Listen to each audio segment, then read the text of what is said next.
Sierra Leone is last of 10, facing a lot of traffic to deal with onto the far turn. Boot to Cachet has made the top clear, leads at a length. Against the rail, Diddy a second by a head. Caitlin, Her Greatness, the leader.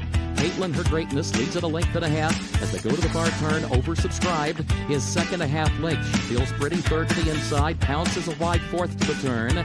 War Campaign draws within a half length of the lead. Now matching strides, Kings Barnes moves up behind him on the outside. Epic Ride swings wide, just a touch between horses. Door Knock has to shift lanes along with Sierra Leone. Boot to Cachet still has the lead. Didia, English Rose toward the inside. She Feels Pretty has the lead in the final furlong. Kings Barnes in front. Final furlong of the Ben Ally Stakes. Boot to Cachet, 25-1 upset under Frankie Dettori. Sierra Leone comes forward for the lead in deep stretch and wins the Toyota Bluegrass. She Feels Pretty, a dominating performance. Good evening. Welcome into the Keeneland Look Ahead podcast for Monday. We are racing Monday this week at Keeneland. In fact, we're racing every day. This is our second of 8 crazy nights in a row for you.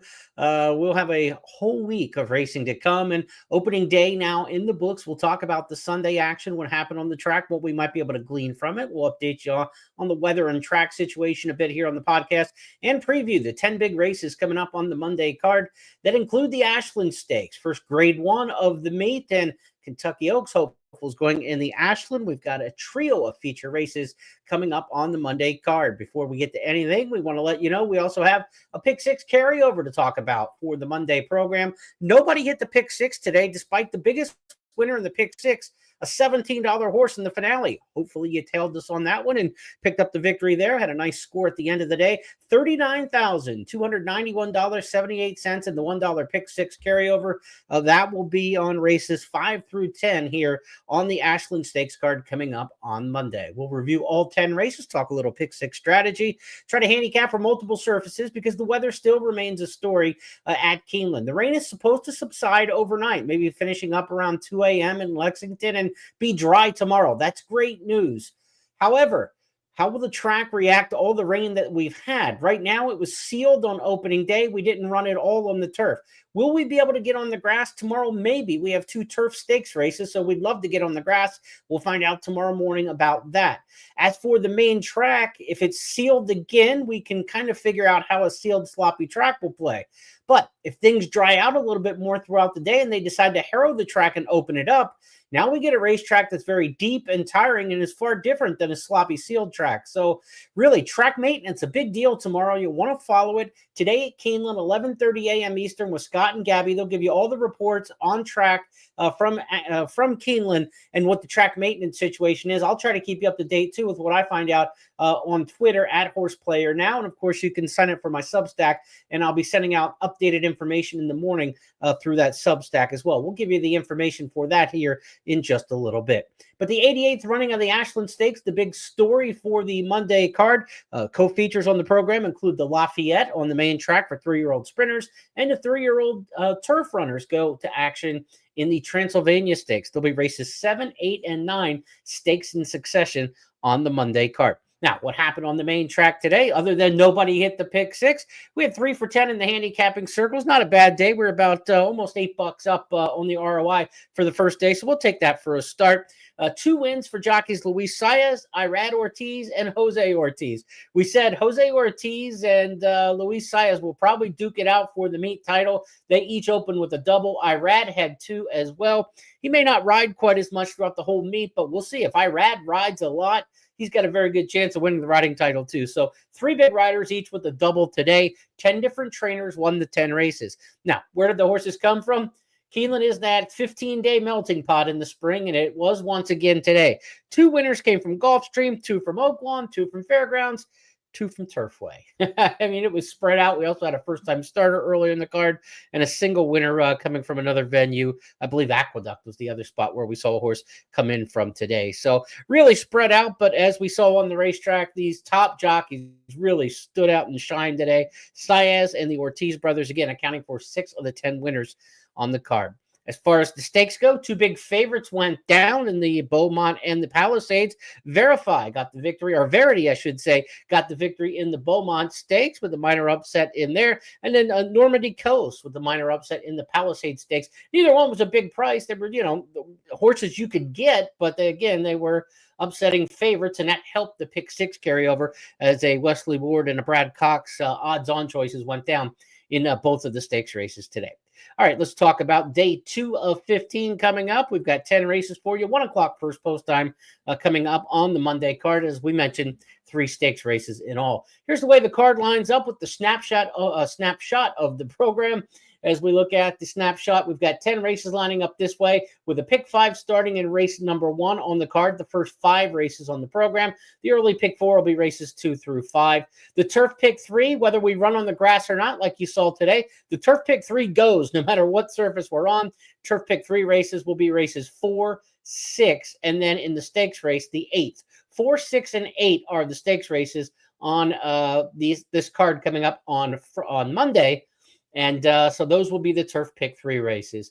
We got the pick 6 beginning in race number 5. My key plays on the card come up in the 3rd, the 5th, and the final race on the card. Tried to stick to the main track races for my key plays because we don't know what we'll get with some of the surfaces.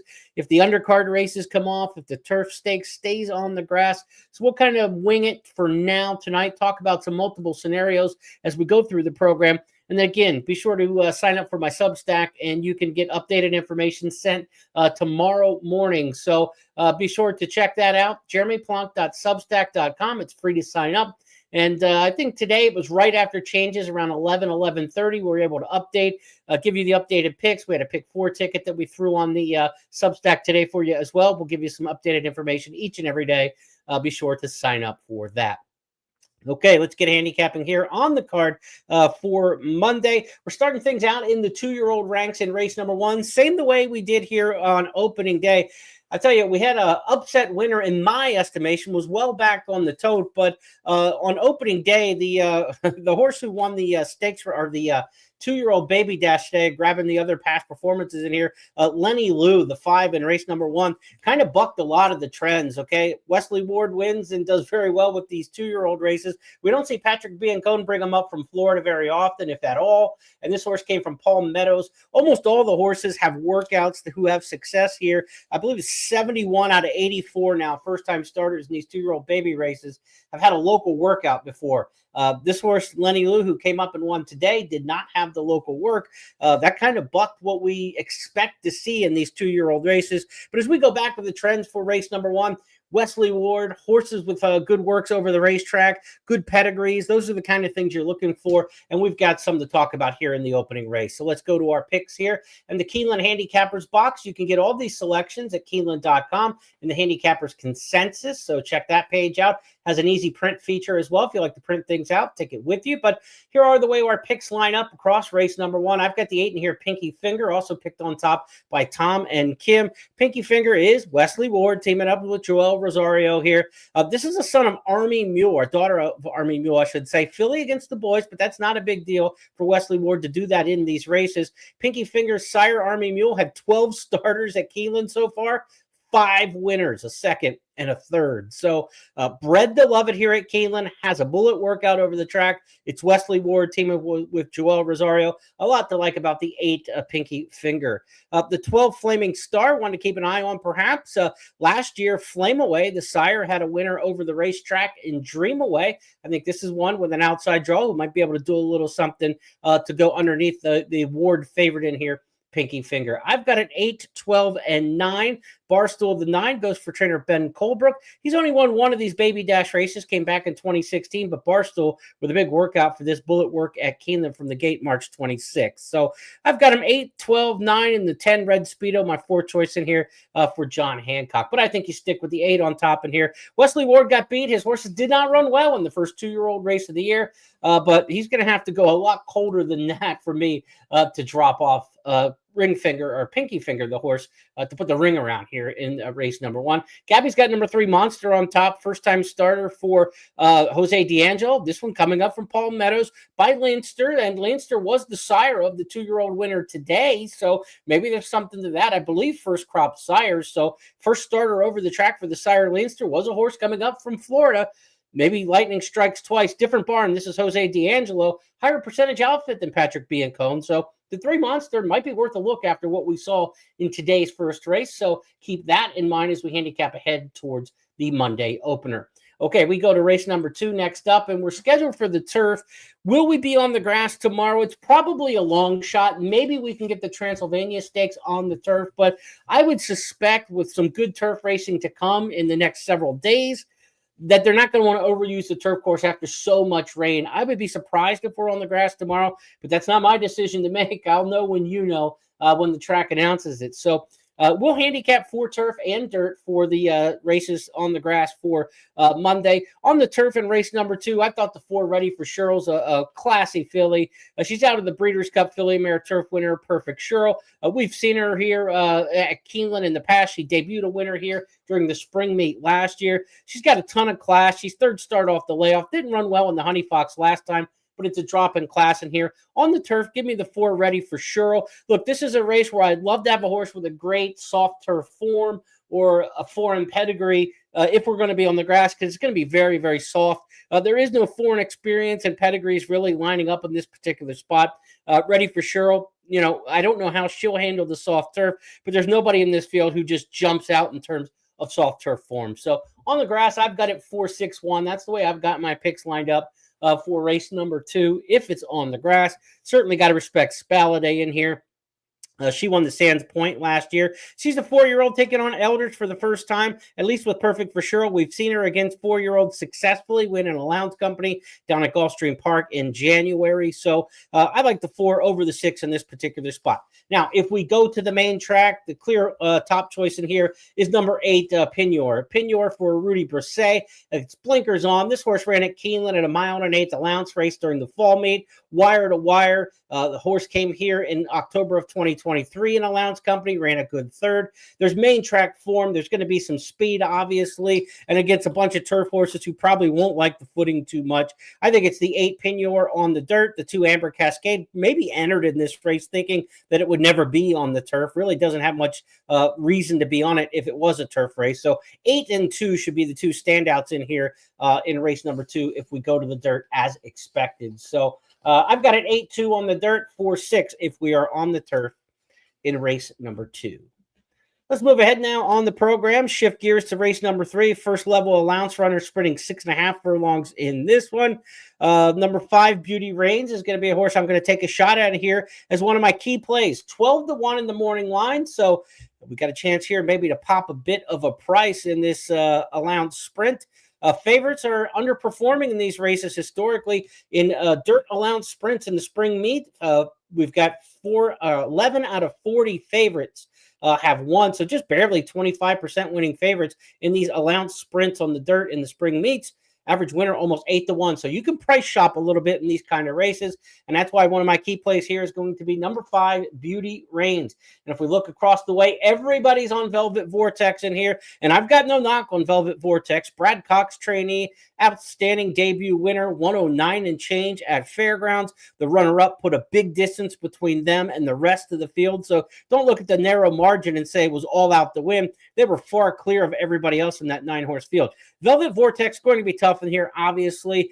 Brad Cox does really well in these dirt allowance races here at Keeneland. He's got more wins in these kind of races than any other trainer. So the 2 Velvet Vortex makes a lot of sense in here, but I like the price play because these races tend to produce some prices.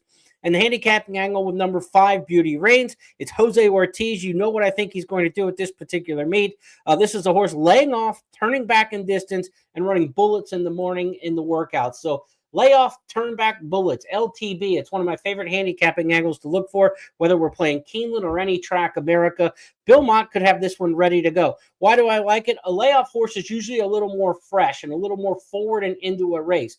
Turning back in distance, being fresh and up closer to the pace than expected is a good thing. And then firing bullets in the morning tells you the horse is ready to go. Fitness doesn't have to be as big of a deal because you're turning back in distance. You're used to running longer. You're only going 6.5 in this particular case. So Beauty Reigns was a winner at 6.5 in the career debut at Aqueduct. Went long a couple times after that. I like the angle here. And Jose Ortiz riding for Bill Mott. So give me a key play of the day in race number 3. The 5 Beauty Reigns, 12-1 in the morning line. Certainly Velvet Vortex. You have to respect that runner.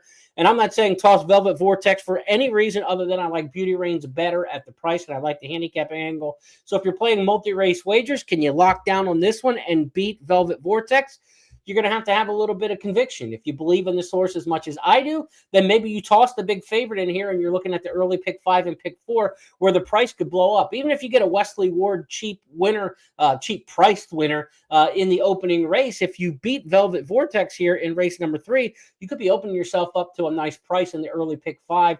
And in the pick 4 that starts in race number 2, you don't even have the Ward horse to worry. So early pick 4 might be the better play. If you can get this price in, you don't have to worry about a short price on Ward in race number 1, because as we look here at the snapshot, that pick 4 that starts races 2 through 5, I've got 2 key plays in there. And again, we're going to not have to worry about a potential short price in race number 1. And if we beat the short price in race number 3, we're looking at a pretty nice day here, a good way to get going. So if we get number 5 Beauty Reigns in race number 3 as a single in that pick 4, we could be looking at a nice payoff, and that's kind of the way I want to attack and approach here. Let's look at some of the other handicappers across the way here in race number 3, whom they might be using with Velvet Vortex.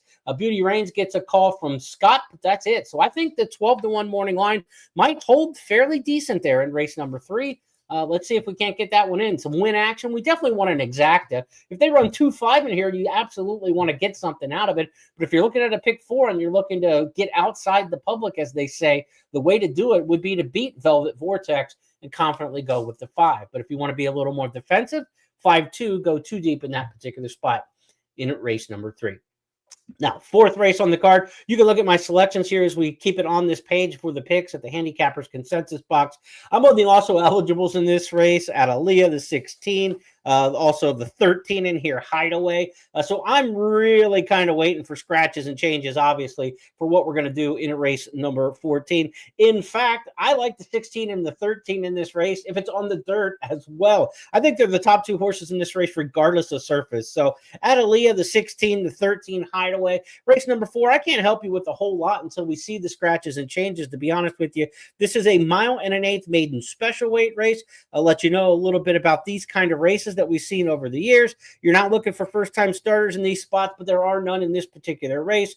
What we've got here, average winner can be as high as 9-1 in these 3-year-old maiden special weight races going long in the spring meet. So favorites are 34 out of 102 in these type races. So, they hit about 34%, which is a little bit below average. 36 is about a national average these days, 36, 37. But average is not 9.2 to 1, 9-2, the average price. So that's really square. 9-2 is about the average win price on any race anywhere. So these races are rather fair. 34% winning favorites, 9-2 average price. So don't want to mislead there. So not a lot of tips and a lot of things we can go with off the stats and trends in here. But why do I like the 16 and why do I like the 13? Aaliyah, the 16, gets blinkers on for the first time. Bullet work at Palm Beach Downs. And really what I like about this one, George Weaver, trainee, faced really solid splits on the turf at Gulfstream in the career debut.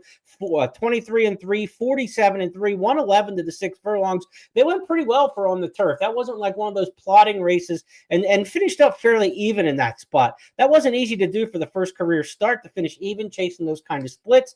Now we go 1 1/8, and a 1 1/8 should go much slower early than the 7.5 furlong race did at Gulfstream. And Gulfstream's more of a putting green turf course. You've seen that over the course of the winter as it gets beaten down. And this turf course would have a lot of give to it. So I think Aaliyah, but by gun runner out of an Uncle Mo mare, if this horse goes to the main track, I think having that ability to track decent fractions will play well at 1 1/8 in a slow-paced two-turn dirt race as well. So 16 Adelia, the horse I want in here. The 13 Hideaway, almost the same thing. Horse ran well, a little bit slower pace down at Gulfstream, was able to pass some horses late in that one.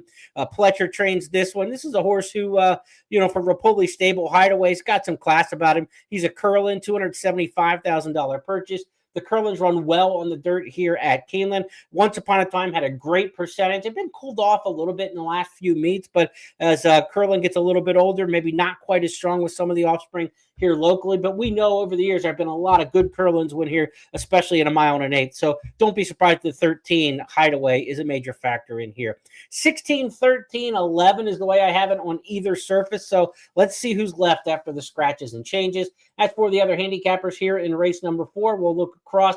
Straightforward gets a top choice in here. Hideaway gets three top choices. So Hideaway is going to be the horse to beat in here if able to draw in from post 13, according to the public handicappers. 3 picked on top. I've got the horse picked in here as the second choice. So let's wait and see. Be sure to follow in the morning. We'll get updated picks. Also up to date the picks at the handicappers consensus. So if you check Keeneland.com in the handicappers consensus box after scratches and changes, I'll update the picks in there as well. So everywhere they're published should be updated. And then we send the updated picks to the Keeneland simulcast department. And what you see on the screen are the updated selections as well. As the horses are coming on the track, and they share my picks with the TV graphics. So we'll get you updated on all that going into tomorrow's 4th race. Really got to wait and see on that one. Let's go to the 5th race next on the card. And that 4th race I should have mentioned starts the Keeneland Turf Pick 3. Races 4, 6, and 8 are the Turf Pick 3. The carryover Pick 6 begins in race number 5. And again, that carryover more than $39,000 going into race number 5, a one-day carryover from opening day. Nobody had it today. Boy, if this thing doesn't get hit on Monday and we go into Tuesday's Bluegrass card with a double carryover, we could be looking at some big bonanza. But let's have somebody take down the Pick 6, maybe you and I together on the Monday card, and we'll be happy hitting it on the one-day carryover with more than $39,000 in the till. Okay, so 5th race has one of my key plays on the card in here. This isn't going to be a big price, but I think this is a horse you can really rely on. 5-2-ish, it would be a really fair price. I think we'll probably go lower than that, but it's Unwavering Trust in here. This is the one I think you can kind of anchor your day around in terms of the Pick 6. Unwavering Trust, picked on top by 4 of us. Tom's going to go with number 1, Debt Free, for the upset, but I think this is one you can absolutely rely on. This is a filly by Nyquist. Nyquist gets more than 21% winners on the dirt here at Keeneland in recent years. Had a winner on opening day. Brad Cox had a winner on opening day. There's a lot to like about Unwavering Trust. Debuted second behind Ahava. Ahava is a half to Vava, the filly who's one of the best sprint fillies in the country. Really a nice effort to finish second to Ahava in that career debut. It was the first start for both of those fillies. Ahava went out of that race and ran a really good second in the Fairgrounds Oaks, and she could be in the Kentucky Oaks next. So Unwavering Trust comes out of it just a really, really good race and ran a really good second, more than 8 lengths, 9 lengths to the rest of them. So I don't see Unwavering Trust getting beat in here. Kapoor would be the other one to consider in this particular spot. 11-9 to me, but why this is one of the key plays of the day is if we go back and look, race number 5 is a swing to a lot of different wagers, right? It's the end of the early Pick 5. It's the end of the early Pick 4, and it's the start of the carryover Pick 6. And you have what looks like a legitimate single in here. Can we beat the probable favorite in race number 3 with our price horse? If we can do that, then we can accept a favorite in this spot and still be looking at nice payoffs. So again, that's why it's one of my key plays of the day. We've got to get kind of the first one in to make the second one the key too, because if we get the price in race number 3, then we could be sitting on a favorite for a decent score in race number 5. Unwavering Trust, the horse to beat. I go 11, 9, and 3 in race number 5. Let's change up now to race number 6 on the card. This is a race at a turf mile. It's scheduled to run in Allowance Company and a turf mile in race number 6. Second leg of the Keeneland Turf Pick 3. It's the start of the late Pick 5 on races 6 through 10. Now, again, I don't know if we're going to be on the turf tomorrow at all, much less with these allowance races on the undercard. If they're going to run on the turf tomorrow, you would think it would be the Transylvania Stakes and maybe not run the allowance races on the undercard on the turf. You want to protect the course as much as you can, just being day 2 of 15 of the meet, and a lot of big stakes. We still got grade ones coming up here on the turf shortly. So I doubt this race will be on the turf. If it is on the turf, they'll keep this in mind for this race or several over the next 3-4 weeks. Turf miles at Keeneland are an absolute haven for horses coming off a long layoff, making their first start of the year. They win an inordinate amount of these races. They come in fresh. They're ready to go. Connections train up to these spots and want to run at Keeneland in the spring. The turf miles are very easy races on horses because typically the pace isn't breakneck, and it's really about a 3-furlong sprint to the wire, midway around the far turn. Pick it up and see who can finish. You don't need to be super fit. You just need to be sharp, and you can get a horse very sharp off a layoff. So look for horses coming off long layoffs if this race were to stay on the turf. That's usually a very good handicapping angle. And a lot of traditional handicappers will say, need to start off the layoff, or, don't know what we're going to get first time back. And sometimes you're going to end up with an overlay price because there are people suspicious about it. But in these particular races, allowance races, turf miles at Keeneland, if you like a horse off a layoff, more power to you. I would not be afraid of it at all. To play off a break. So let's go to the race number 6 selections. On turf, number 11, Intellect, the horse to beat in here, has French form that's just outstanding and soft turf form, right? We talk about handicapping the parentheses where you can on these days where it could be soft turf. Intellect, French filly. She's got 3 soft turf races, a win, and 2 second-place finishes in France. She's first-time Chad Brown in the U.S. Flavian Pratt rides. Again, hasn't run since April of 2024. Doesn't bother me at all in a turf mile. I would expect Intellect to come back running, and if we're on the turf, be clearly the one to beat. Number 3, American Hope, could run on either surface and be pretty effective in there. The 7, El Razine, also coming off a layoff for Todd Pletcher, last seen in the Jockey Club Derby Invitational in October. Again, this is the kind of horse that cuts back. It's been running longer, comes back to Keeneland in a turf mile. You don't need to be fit. You just need to be sharp enough, and El Razine could certainly be a candidate in here. But I've got it 11, 3, and 7 if we're on the turf. I don't think we're going to run on the turf. That would be my suspicion. So let's talk about the horse we like if the race is on the main track. I'm going to give a shot in here to number 2, Georgie Girl, Georgie W, on the chance that this race goes on the main track. Georgie W has run on the main twice and off the turf race at Horseshoe Indianapolis. Ran away that day and won by 9. Tried again in the Indiana Derby and ran pretty decent for much of the race before giving way at that mile and a 16th grade 3 race back in July of 2023. We haven't seen Georgie W on the main track since. Has been running all on the turf, but goes blinkers on post 2. Mike Smith aboard and Will Walden, the trainer. You would have to think the one's got absolutely no speed at all. If this race is on the main track, Georgie W from the 2-hole getting blinkers. Mike Smith, I think they're just going to go. We just saw Mike Smith confident on the front end, winning the Wood Memorial on Saturday aboard the Bob Baffert trainee, Rodriguez. I think he could just try to Rodriguez this field with Georgie W and just go from the inside. So on the dirt, I like the 2 in here, Georgie W.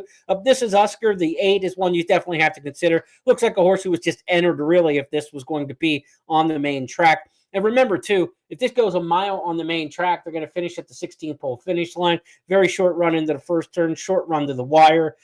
This is a situation where I think speed on the inside would be very effective. This is Oscar. The 8 is definitely one to consider. This horse has been mostly a sprinter. Did go 2 turns pretty successfully last time out. Won second at Turfway. But if you look at that start, 2 starts back, made a middle move into a sprint pace against a horse named Wendelson. Wendelson's awfully good. He's stakes caliber. Really nice horse beat him there at the Oaklawn 2 starts back. That's the 8. This is Oscar we're talking about. So 2-8 for me if this race is on the main track, and I feel pretty good about those 2. Wico for Wesley Ward. Certainly you got to respect blinkers on. This is a horse who's had 16 starts, only 2 wins. Gets a lot of minor awards. I would try to beat the 4 in this race going around 2 turns. Not a horse who just finishes the deal at the end. So I would try to beat the 4, who's probably going to be an underlay price. 2 and 8, the way to go in race number 6 for me, if the race is on the main track. As for the other handicappers in race number 6, we look across the way. Intellect, top choice in here for Scott and I. Tough Little Nut, the 10, top pick in here for Gabby. This is a horse to respect on the dirt for Chris Block. And Kim's got Oscar Season, the 6, picked on top in here. Oscar Season has been all turf to this point. She might be updating her pick there. Brendan Walsh, trainer of Oscar Season, first start of the year for that one. Again, don't worry about the layoffs coming back in these turf mile races at Keeneland. Okay, let's go to the 7th race on the card, and it's our first of 3 stakes races. It's the Lafayette Stakes.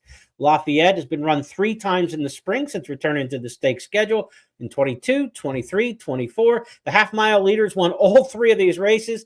They haven't come from the places you would suspect, though. Delta Downs, Oaklawn, and Remington Park were the last out locales for the 3 winners of the Lafayette since returning to the stakes schedule. We've got a field of 8 entered in here. We may lose one. Number 1, Gunmetal, is re-entered back in an allowance race on Tuesday. I haven't seen what Brad Cox has decided officially to do with Gunmetal. If he comes out of the Lafayette and runs in the Tuesday allowance race, then obviously things get a little bit easier in this spot because Gunmetal is definitely a contender in this race. In fact, I would put him on top if they keep him in this spot and try to beat Colloquial. Colloquial ran a huge Beyer speed figure in the second career start. If he runs back to 106, of course he's going to win this race. The question is, do you trust the figure? He had Lasix that day. He doesn't have the Lasix on Monday, but Colloquial is by Vacoma, the sire who is 5 for 9 with his offspring here on the main track at Keeneland last year. So there's a lot to like about Colloquials, but going to be a very short price. And that last race was out of character compared to the career debut when running okay, but not spectacular at Aqueduct back last June. So Colloquial, we will find out how good that 106 figure is when this one shows up in the Lafayette Stakes, but going to be a very solid favorite in here. Let's see the other picks across the way. I think I'll probably end up with Colloquial because I like Gunmetal. I really liked his career debut down at Fairgrounds. They took him to the Swale Stakes, and he didn't run good in that race against Gate the Wire. Swale winner Gate the Wire is back in this field. I think Gunmetal's the one for Brad Cox from the rail if they're able to stay, if they decide to stay in this race. Otherwise, Colloquial's probably the one in here. There's going to be too tough for him. The 8 Rolando, one to keep an eye on. We talk about if you want to play the 2 because of the Vacoma angle, Colloquial. Well, Rolando is also by Vacoma, and this horse has a ton of speed. I mean, the 8 may get on top in this race. Colloquial hasn't broken particularly well in either one of the starts. Now, it is 7/8 of a mile, so there's plenty of time to make that up. But when you look down through the running lines in this race, there's not a lot of speed. That's kind of like why I like Gunmetal from the rail with some speed, who could just go out there and just take them. Rolando's the speed from the outside. And if Gunmetal's not in this race, then Rolando's very interesting. You get the Vacoma angle for Fausto Gutierrez. And this is a horse who's won 2 in a row, including the Hutchison down at Gulfstream. The horse who beat him 3 starts back was River Thames when he ran 3rd in that race at a mile. River Thames will be one of the favorites, if not the favorite, in the Bluegrass Stakes on Tuesday. So Rolando's got good form, and same sire as Colloquial. He's just as much a candidate to like it here at Keeneland as Colloquial, and he's going to be a much, much, much better price. So keep an eye on the 8 Rolando if you're looking to upset the favorite in there, Colloquial. But Gunmetal may come out and run in that allowance race on Tuesday. They may not want any part of a horse coming off a 106 Beyer speed figure. As for the other handicappers along the way, Tom's going to give a shot to the Swale winner, Gate the Wire, to pull a minor upset in there for Todd Pletcher. Certainly one of the main contenders. Everybody's got Gate the Wire a little bit in their considerations. So good addition of the Lafayette Stakes in race number 7. Again, when we talk about that Lafayette, it's going to start the late pick 4, races 7 through 10. It's 3 stakes races into the finale for that late pick 4. So interesting group of runners to talk about next in the Transylvania Stakes. And again, Transylvania Stakes scheduled for the turf, 1 mile and a 16th here for the 3-year-olds. If we get a race on the turf course on the first 2 days of the meet, this would be the one. 2-turn race. Turf sprints typically come off the turf if the course is in any kind of jeopardy, because turf sprints really tear up the track. They usually have big fields, and they run all the way across the racetrack and the race course on the backstretch, right? Where the gates set up, they're like 11 wide. In a 2-turn turf race, they barely use, everybody starts funneling in right away, and they go kind of 2 by 3 maybe around the track. There's a lot less damage to the turf course in a turf route than there is in a turf sprint. So if we get a race to stay on the turf here on the Monday card, it will be the Transylvania in race number 8. And for turf, I'm going to handicap it with number 2, Reagan's Wit, as the horse in here I'm going to go with. Second in the Columbia Stakes at Tampa Bay Downs last time. It was a race that had a fast pace. The Chad Brown trainee, Zulu Kingdom, who was a winner, I believe, of the Pilgrim last year, came back and won that race. So that was good company that Reagan's Wit ran in that race last time. I know it was a listed stakes, now going to a grade 3. But again, Zulu Kingdom for Brown, that's a graded stakes quality horse. So Reagan's Wit is already running his horses of this level and showed out very well, second beating the neck. So Reagan's Wit, my top choice if this race is on the turf. Now, let's go to the field for the Transylvania, see what else we have in here. Big field of 16 has entered. 12 can go. 4 are also eligible. So 13, 14, 15, 16 are on the also eligible list. Reagan's Wit, well drawn. You know what I think of Jose Ortiz and Cherie DeVoe. So good post position, proven against this kind of level of horse. I think there's a lot of variables pulled out of the way here with Reagan's Wit, and I think this is a fairly reliable horse. We will see how Chasing Liberty from the inside goes. This is kind of an interesting one. Rob Atras, the trainer of the one Chasing Liberty, won this race last year with a horse named Neat at 13-1, if you remember him. He was a horse who was sired by Constitution, same as Chasing Liberty, who ran through the Winter Stakes program and the Texas Turf Mile at Sam Houston, just like this horse did 2 starts back. So Chasing Liberty is trying to chase history and chase Neat, who won this race last year. Same barn, same sire, same kind of prep campaign. We'll see if it works 2 years in a row. Chasing Liberty obviously takes a lot of variables out with the rail, a hustling jockey in Luis Saez. So they're going to be into the mix, save some ground, and probably get a very good trip in here with the one Chasing Liberty. As for some of the others to keep an eye on in here, number 7, Test Score for Graham Motion. Motion won this race a couple years ago with Dog, if you remember him. This horse is coming off a good third last time out in the Kitten's Joy down at Gulfstream. Second start off the layoff. This horse is well traveled. Ran here at Keeneland in a maiden in the fall maiden, ran well. Then ran in a 2-year-old stakes race on the Breeders' Cup undercard at Del Mar and just got beat a neck that day to Chasing Liberty. So there's some horses who have had some travel vouchers punched so far in their careers. Well-traveled group showing up in this particular spot. I like the Floridians this time of year coming north. So Reagan's Wit, the 2, the 7 Test Score. They're going to be the ones I lean on if this race is on the turf. As for the other handicappers in the Transylvania, race number 8, looking across the way, Reagan's Wit, top choice in here for Gabby as well. Scott's going with the 11, Mibago. I liked Mibago because I really liked the last race in the Colonel Liam. This horse went super fast and drew off and was really visually impressive. However, the 11 Mibago has the 10 Clock Tower right to the inside, who is also extremely fast.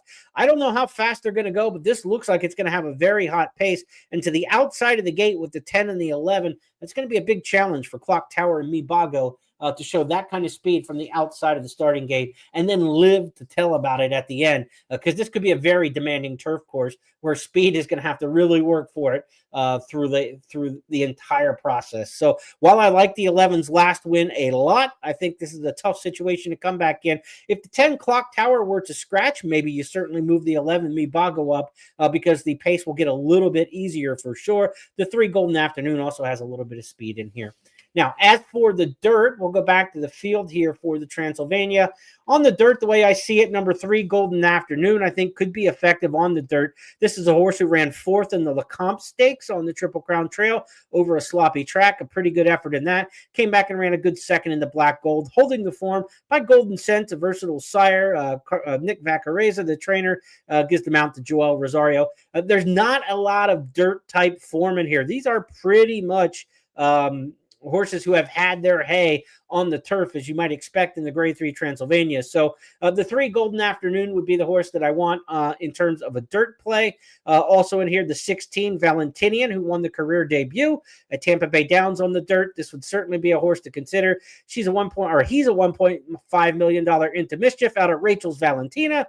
That makes the grandmother of Rachel Alexander. And, of course, Rachel's Valentina was a major stakes winner of her own early in her career. So Valentinian, the 16, can probably run a little bit off of that career debut win at Tampa Bay Downs. But it was a very easy pace that day. We didn't learn a lot about Valentinian in that spot. And you'd have to see how many horses stay in the field in terms of scratches to see what kind of trip you might get from the outside there. But 3, 16, and 14 would be the way I line it up if this race goes on the dirt in the Transylvania Stakes. Let's talk about the feature race next on the Monday card at Keeneland. Welcome into everybody who's joining us a little bit late as we handicap the Ashland Stakes now on the card. We've got a mile and a 16, Grade 1 Ashland. This race can be a little funky. Let's just be honest. They've run it on the dirt 10 times since we went back to the dirt course in the fall of 2014. So spring of 2015 was the first time we were back on dirt for the Ashland Stakes. 3 favorites have won the race, but consider the price horses who have also won during the last 10 years. 9-1. 20-1, 22-1, 30-1, and 52-1, all within the last 10 years. So it's feast or famine when it comes to the Ashland Stakes. Do you like a horse who's among the favorites, or do you want to take yourself a shot at a big price? It certainly can happen in this kind of race. Of those winners over the last 10 years, 3 have come in from the Fairgrounds, 3 from Tampa Bay Downs, but we've got some of that same representation in this particular spot. But the favorite in the Ashland, I believe, will be Mohima, and she does not come from either one of those locales, and she will not be a big bomber in the Ashland field. Let's go to the 9th race lineup, and this field of 8 includes the 4 Mohima. She was a nice winner here at Aqueduct in the Des Moselle. She won the first 3 races of her career for trainer Brad Cox before being beaten last time out in the Honeybee at Oaklawn Park. But the horses who beat her in the Honeybee, Quiet Side and 5G. Last week, we saw Quiet Side come back and win the Fantasy Stakes at Oaklawn, and we saw 5G return to win the Gulfstream Park Oaks. So the Honeybee was a mighty live race that Mohima ran 3rd, and that was the first time she's been beaten in her career. Now, the question is, she's never run super fast in terms of the buyer speed figures. She's a $700,000 daughter of Munnings, but she has run around 2 turns to win already at 1 1/8, with a slow pace, of course, in the Des Moselle at 1 1/8. So will she be able to run a fast-paced 1 1/16 and finish up? She was flat late and a bit tired in that comeback in the Honeybee. She's going to have to run a little stronger. She's my pick. She's the favorite, but in a race where things can get a little kooky, I'm kind of disappointed in myself that I didn't take a shot in here with somebody, but I couldn't find anybody really at a big price that I was wound up about. So let's take a look at the other handicappers and see whom they may like here in this race. Super Speed, the 3, my second choice, is picked on top by Scott. Take Charge My Lady, the 6, picked on top by both Tom and Gabby. We'll give that one a little extra discussion, maybe one to consider in there if we're looking for a price play. Mohima also the top pick in here for Kim Nelson. First off, Super Speed, Scott's top pick, and my second choice in here comes off the 2nd in the Santa Isabel out at Santa Anita. Had been running exclusively on the turf until that race. They gave her a shot on the dirt. It wasn't the strongest field in that race, only a field of 4. She was second best, beating a nose by Maysam in there, but didn't come back to the Santa Anita Oaks because Tenma was running out there over the weekend and didn't want to run against that 1-5 shot. Never too wild about them trying to find easier going by traveling across the country and thinking that's going to come at Keeneland, but Super Speed certainly matches up well with some of the others in this particular race, and if you employ the buyer speed figures, her 90 last time out is a field best. So, she's certainly a factor in here, and I've got her right in the considerations, but I'm not wild about betting Mohima at a short price. I'm not wild about Super Speed either. Let's talk about the 6, Take Charge My Lady. This is the one who's picked on top by Gabby and also by Tom. And Take Charge My Lady had good form at Oaklawn in 2 straight wins, 1 in the mud. So if we get an off track again and the track still hasn't dried out by the time we get to the 9th race on the card, could be effective on the off track. Ran terrible last time with a really bad trip. That was the same race, the Honeybee, where Quiet Side and 5G were in there. Mohima was in that spot. Basically draw a complete line through that race, and you might say the Martha Washington winner would look pretty good on paper. So maybe I've underestimated Take Charge My Lady in this spot. She could be effective in here for trainer Kenny McPeak. He's looking for back-to-back Kentucky Oaks, of course, winning it last year with Torpedo Anna. So Take Charge My Lady, maybe one to keep an eye on here that I've underrated. I'll go deep in the Ashland. In terms of when you're looking at multi-race wagers here towards the end of the card, this is a feast or famine race, right? We've seen that. I mean, it's happened 6 times in 10 years. It's not like 1 or 2 long shots have come in this race. So it's late in the campaign for the 3-year-old fillies. Most of them that are going to the Kentucky Oaks have already run. This is kind of like the last call race of the season for these 3-year-old fillies. Maybe some can't get the mile and a 16th. We're only going to the mile and a 16th here, not the full mile and an 8th that they will for the Oaks. But strange things happen for whatever reason in the Ashland. A lot of times it's speed. It's horses who go to the front and don't come back. So this might be a race if you can find a horse who can kind of get up early and get into the race. You've got Running Away coming out of the Busanda back in January for Wesley Ward. I'm going to go deep in this race. There's 8 in the field. Maybe just buy the thing. I'm kind of not proud of my pick of Mohima in here. I thought she was really good, and I was disappointed the way she ran. Sometimes fillies who are 2-year-olds come back at 3 and they just don't show any improvement. She didn't seem to make a move forward, but she got beat by 2 really good horses last time in that Honeybee Stakes. So I've got Mohima, but I'm not dead set on her. So I think really in this race, this is one to get some spread in. And maybe you get some of that crazy bingo. Maybe one of these 22-1, 26-1, 30-1, 52-1 types can pop in race number 9. So I'm going to spread my wings in there, see if we can't get a little lucky in the late sequences. Again, reminder of the way the card shapes up. The Ashland Stakes in race number 9, part of the late pick 5, part of the pick 6 with that carryover, part of the late pick 4. Pick 6 players gets expensive for $1 and having 5 other legs in there as well. So I don't know how deep you can go in there, but I think how deep is your love will be whatever you can afford in the Ashland Stakes for me personally. When it comes time to play the pick 6. Let's go to the 10th and final race on the card. As clueless as I am in the 9th, I feel good about the 10th. So let's go to this starter allowance race for our last key play of the day. And I'm going to the 11 Golden Irish in here.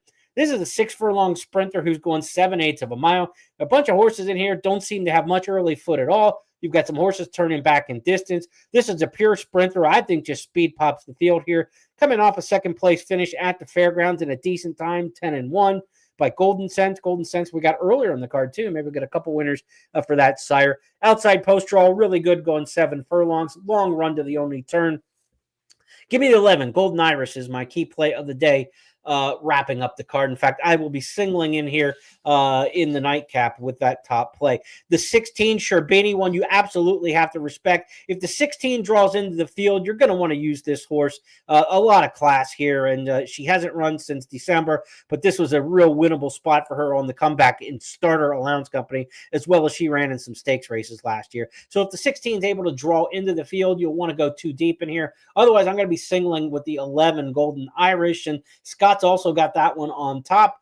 Some love in there for some of the other also eligibles. The 13 Zagruda. Tom's got the 14 Autumn Rhythm. So this is a race to keep an eye on the scratches and changes as you get to the last race. But I'm pretty solid behind Golden Irish, unless all those big AEs happen to draw into the race. I'm going to single that one and try to get out with a winner in the nightcap up front almost all the way here, if not trying to go wire to wire over the 7/8 of a mile. That's going to wrap up our podcast for tonight. Hopefully you enjoyed the look at the 10 race card. First post is 1 o'clock on Monday. Be sure to join Scott and Gabby at 11:30 a.m. Eastern for Today at Keeneland. They'll give you all the latest information. They'll give you Tom Leach's long shot play of the day, the Clocker Report, all the good previews. Check that out. I'll be on social media at Horseplayer Now and at Keeneland Racing on X tomorrow morning, also with an update after the scratches and changes. And then, of course, on Substack, you can get my updated information sent to you tomorrow. We'll put up that Substack promo one more time here. If you want that, jeremyplonk.substack.com. It's free to sign up. Go there now, and we'll get you email information sent to your inbox each and every day. That's a wrap for the action tonight. We will see you tomorrow for Ashland Stakes Day. And then tomorrow night, Monday, 8:30 Eastern, we'll preview the Tuesday card, day 3 of 8 in a row at the meet, that features the Toyota Bluegrass. So tomorrow's the biggest show of the season. We'll be ready to go for that one at 8:30 Eastern. Good luck at the races, everybody.